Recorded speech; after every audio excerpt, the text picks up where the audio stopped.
Bonjour et bienvenue dans le podcast Essentiel, le podcast qui parle spiritualité incarnée, développement personnel, pour vous aider à reprendre votre bâton de pouvoir. Je suis Stéphanie Courty, accompagnatrice holistique, fondatrice d'Essentiel, et j'accompagne les personnes souhaitant rallumer ce feu intérieur pour vivre. Ici, nous parlons à cœur ouvert. Je vous partage des outils, des clés, qui vous permettront d'aller vers votre essence pour une vie plus alignée. Prête ? Prêt à recevoir votre bâton ? C'est parti ! Bonjour et bienvenue dans ce podcast essentiel. Aujourd'hui, j'avais à cœur de vous partager un sujet profondément intense, mais profondément humain, un sujet qui est souvent aussi mal compris, la nuit noire de l'âme. On entend beaucoup ce terme dans le milieu de la spiritualité, du dev perso, et j'avais envie de vous en parler tel que moi je le vois, tel que moi je l'ai traversé, et vous donner mon avis sur le sujet. En tout cas, pour moi, la nuit noire de l'âme, ce sont des périodes où tout s'écroule, où l'on se reconnaît plus, où l'on perd tous ses repères, ses certitudes, et parfois même le sens profond de sa vie. C'est des moments où quelque chose en nous est en train de mourir et parfois on a même l'impression qu'on ne s'en sortira pas, mais on ne voit pas encore ce qui est en train de naître, la petite graine qui a été plantée, on la ressent pas encore. Et peut-être que vous avez déjà traversé ces périodes-là, ou si vous traversez actuellement une période comme ça, j'aimerais que cet épisode soit une main tendue, soit un éclairage, et pour vous dire qu'un jour, tout ira bien. Pas forcément du jour au lendemain, mais cet épisode est là pour vous aider à comprendre que parfois, les grands effondrements de vie précèdent les plus grandes renaissances. Alors d'abord, j'aimerais qu'on voit ensemble, c'est quoi la nuit noire de l'âme, parce qu'on en entend beaucoup parler. La nuit noire de l'âme, c'est au-delà d'une période difficile, du coup de blues hivernal, de la fatigue passagère, du ras-le-bol, il fait que pleuvoir depuis 3 mois, j'en peux plus, comme j'ai pu l'entendre l'hiver dernier. Non, c'est une crise intérieure profonde. C'est une déconstruction totale de toute sa vie, de ses croyances, de sa façon de fonctionner, de ses repères, du mode de fonctionnement. Et souvent, elle arrive après un deuil, après une séparation, après un burn-out, après une maladie, après une trahison profonde, après un éveil spirituel, et parfois sans raison apparente.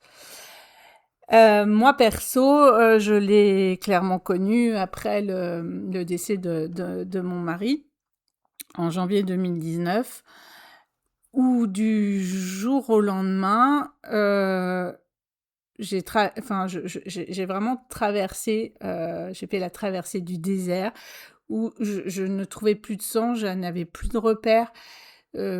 Tout ce qui faisait ma vie avant, mes engagements associatifs, mes engagements sportifs, je faisais partie d'une équipe de tennis, j'étais fortement engagée dans le club de tennis, tout ça, ça n'avait plus de sens. Mon travail même, j'étais responsable qualité, sécurité, environnement, et pour moi, quand j'ai commencé à faire ce métier-là, au tout départ, c'était que sur l'environnement, et c'était vraiment pour aider la Terre à aller un petit peu mieux.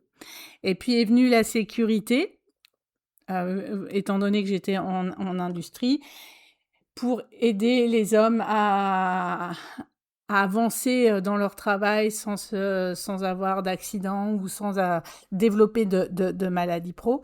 Et puis est venue ensuite la qualité produit, qui pour moi avait beaucoup moins de sens. Alors je disais, il faut qu'on livre un produit conforme, mais le sens n'était plus là. Et bref, tout ça, après le décès de mon mari, ça avait plus de sens.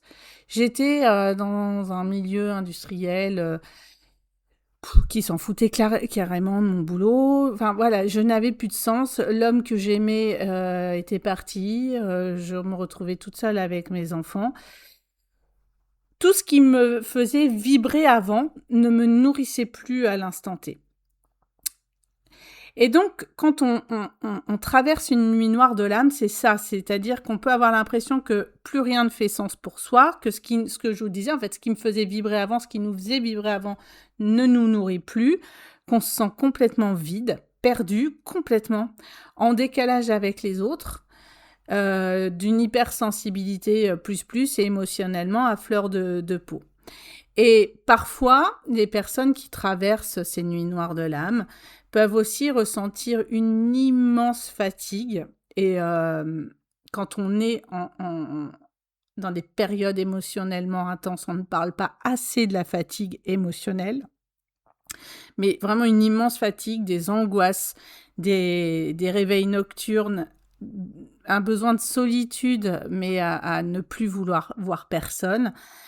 Ou au contraire, avoir peur de se retrouver seul et chercher de la compagnie tout le temps. Et souvent, il y a cette sensation étrange au fond de soi qui dit « je ne peux plus revenir à qui j'étais avant ». Parce qu'en fait, en réalité, si on en arrivait là, c'est quelque chose en soi demande à évoluer. Et moi, je me souviens très bien de ce moment, peut-être 4-5 mois après le décès, où j'étais en arrêt de travail et où mon médecin m'a dit il va falloir penser à reprendre le travail là.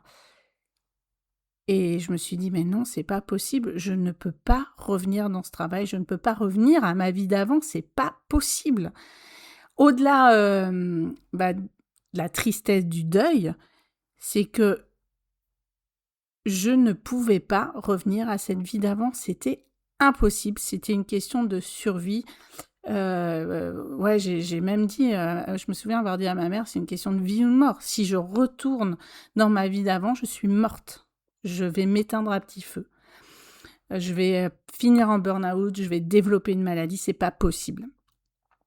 Et bon, c'est là où j'ai eu... alors ça m'a mis 1 mois, en plus c'était au mois de juillet, les enfants étaient partis en vacances chez mes parents, j'étais seule, plus dans la routine. Mon mari étant décédé en janvier, on avait mis une routine depuis janvier qui me tenait. Là, j'avais plus cette routine d'emmener les enfants à l'école, d'aller les chercher, etc.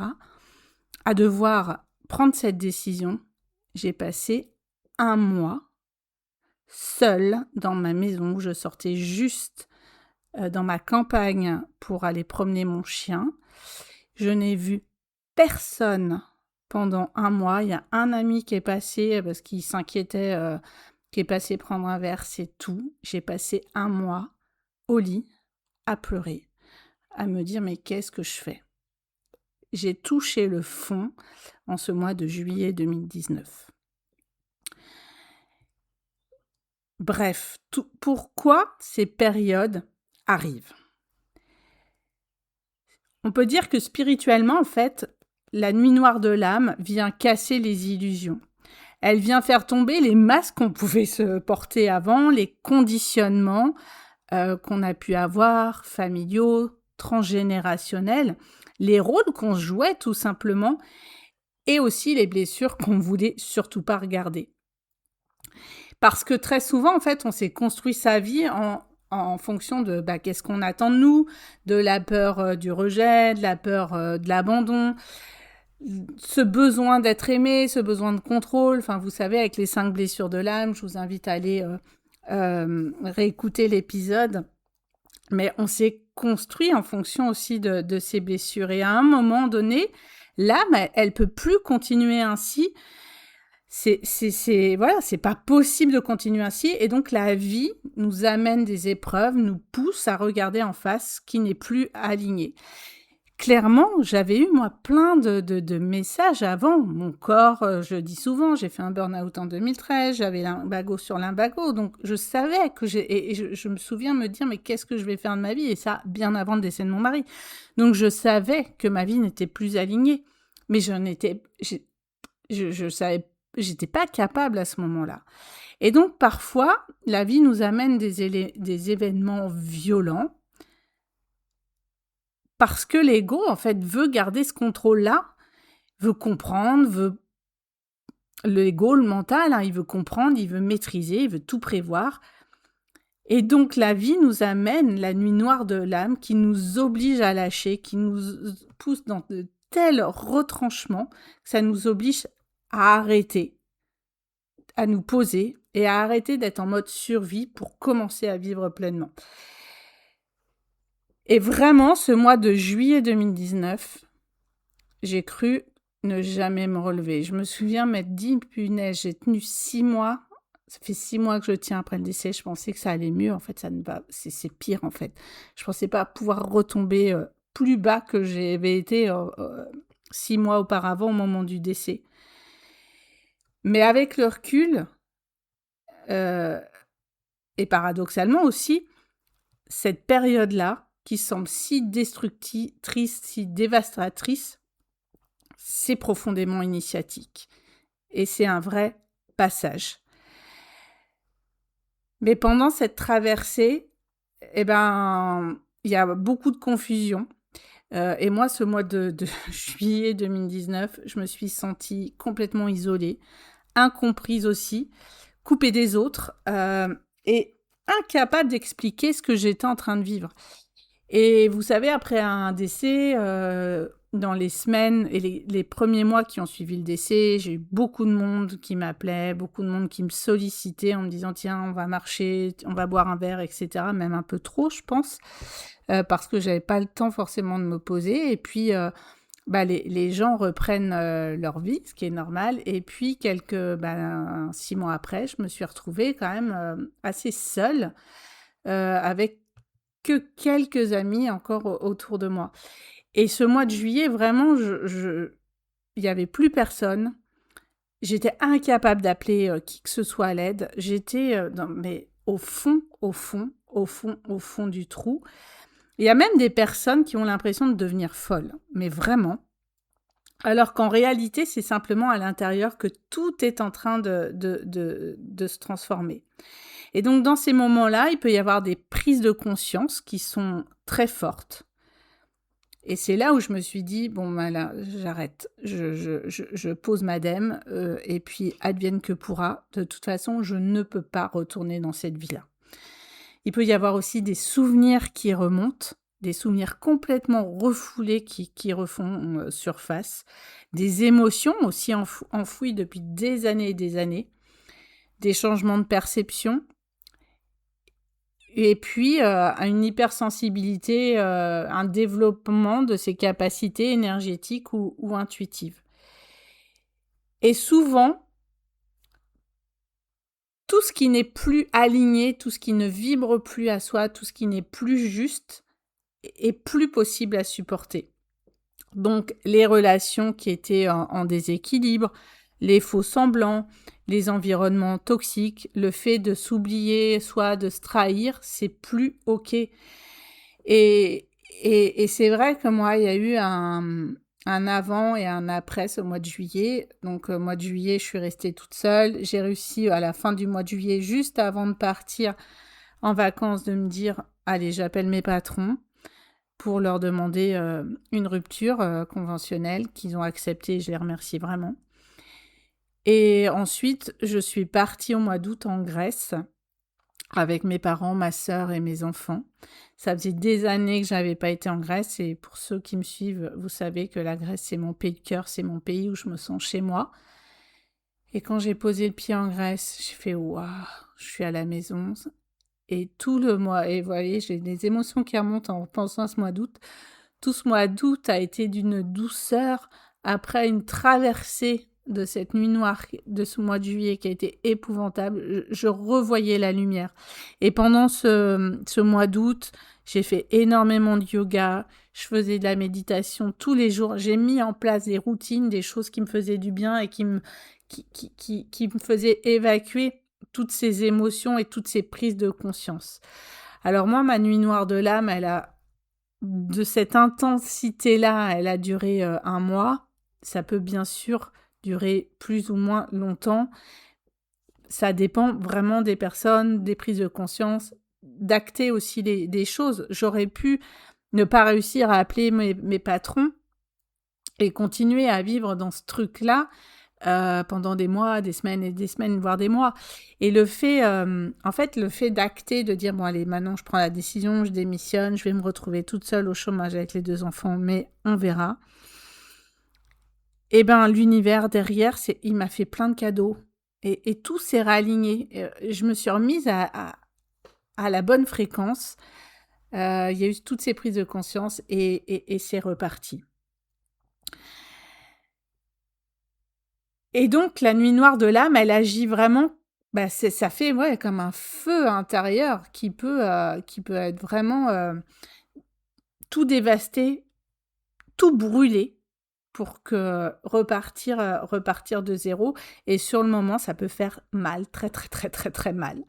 Et donc comment, bah, on traverse cette période? Je vous en ai déjà un peu parlé, mais une chose qui est capitale à comprendre quand on traverse une nuit noire de l'âme, c'est on ne peut pas revenir, redevenir comme avant, on ne peut pas revivre comme avant, ce n'est pas possible parce que justement, l'ancien soi est en train de partir avec ce feu intérieur et en train de transmuter. Alors,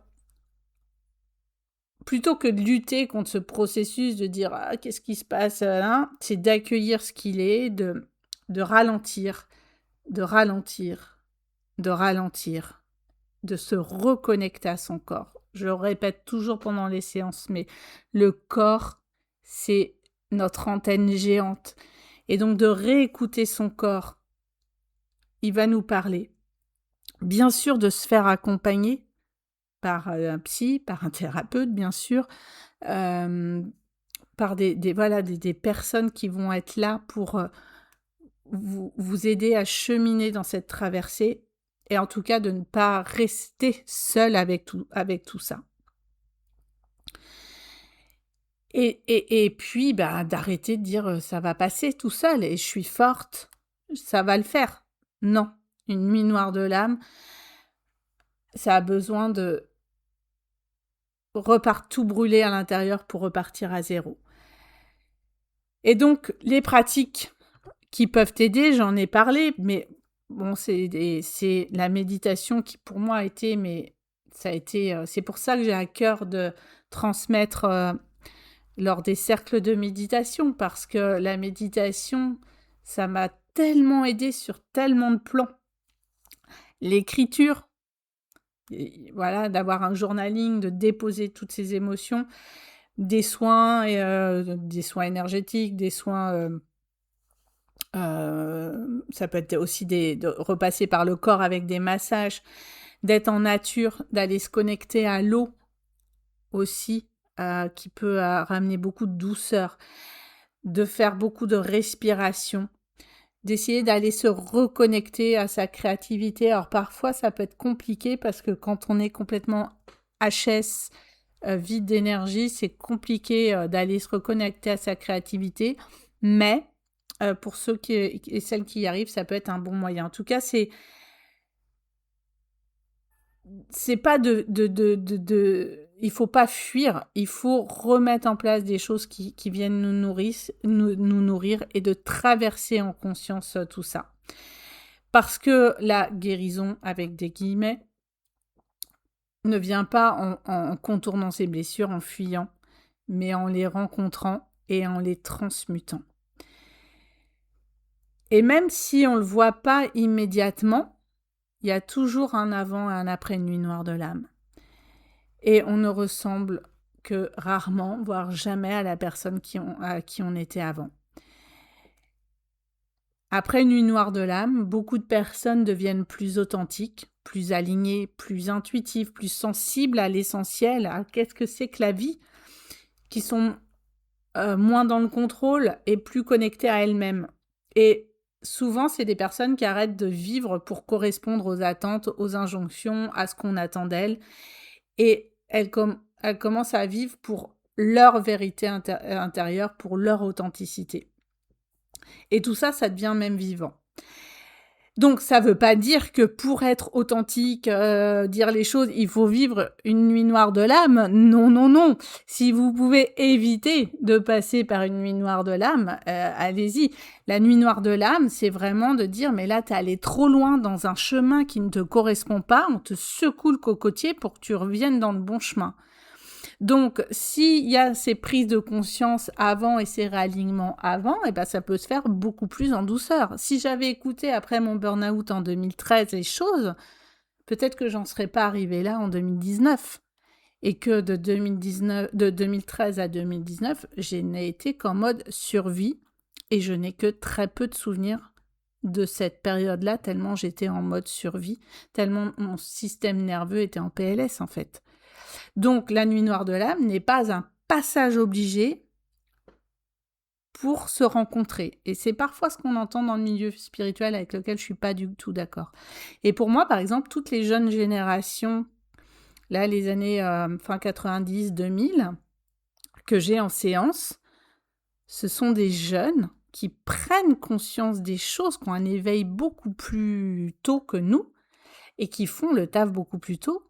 Et j'espère vraiment pour eux qu'ils ne vont pas en arriver là et peut-être qu'il y aura beaucoup moins de passages de nuit noire de l'âme pour ces générations-là. En tout cas, si vous avez traversé cette période-là, osez témoigner aussi en commentaire. Et si vous traversez actuellement cette période, j'aimerais vraiment vous dire ça, c'est que même si en ce moment vous avez l'impression de tout perdre, c'est peut-être simplement vous êtes en train de vous retrouver et que certaines renaissances commencent par le chaos. Et je vous invite à aller écouter l'épisode de podcast sur le chaos que j'avais fait il y a quelques mois. Certaines transformations, elles commencent dans l'obscurité. Et parfois, quand tout s'effondre, eh ben, c'est pas la fin de nous, c'est vraiment une nouvelle version de nous-mêmes qui est en train de renaître. Et vraiment, dans cet été 2019, donc 6 mois après le décès, donc déjà au moment du décès, ça a été très compliqué, mais cet été 2019, ça a été très, très dur à passer, mais ô combien j'en suis sortie, grandie, transformée, où j'ai eu des révélations, des prises de conscience, et où toute ma vie s'est retransformée derrière. Et où j'ai su que, donc je venais d'avoir 40 ans, depuis 40 ans, j'étais pas sur la bonne voie, mais que je n'avais que 40 ans et qu'il était encore temps de changer. Voilà, j'espère que cet épisode a résonné pour vous.